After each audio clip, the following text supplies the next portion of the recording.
Myself Syed Imran Basha. I am from Cuddapah, Andhra Pradesh. I am graduated in mechanical engineering from Bharath University, Chennai in 2019. నా graduation complete అయ్యాక నేను హైదరాబాద్ వెళ్ళి some courses లో join అయ్యాను.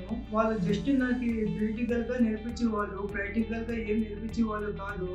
దాని వల్ల నేను అటెండ్ అయిన ప్రతి ఇంటర్వ్యూలో ఫెయిల్యూర్ లాగానే మిగిలిపోయేవాడిని. దాని వల్ల నేను చాలా డిసప్పాయింట్ అయిపోయి చాలా స్ట్రెస్ తీసుకునేవాడిని. ఆఫ్టర్ 7 days నా ఫ్రెండ్ సజెషన్ చేశాడు CCBP 4.0 ఇంటర్న్షిప్ ప్రోగ్రామ్ గురించి. దీనిలో జాయిన్ అయ్యే ముందు నా కోడింగ్ స్కిల్స్ 0 ఉండేది. నేను CCBPలో జాయిన్ అయిన వల్ల నా కోడింగ్ స్కిల్స్ బాగా ఇంప్రూవ్ అయినాయి. అండ్ నాకు కొలాబరా కంపెనీలో జాబ్ కూడా వచ్చింది. మా నాన్న డ్రైవర్ పని చేస్తున్నారు. ఆయన చాలా కష్టపడ్డారు నాకు చదివించడానికి. అండ్ మా మామయ్య కూడా చాలా ఫైనాన్షియల్ గా సపోర్ట్ చేశారు. నాకు జాబ్ వచ్చాక మా ఫ్యామిలీ వాళ్ళు చాలా ప్రౌడ్ అండ్ హ్యాపీగా ఫీల్ అయ్యారు. I'm thankful to my family and whole team of the NxtWave for guiding me to achieve my goal.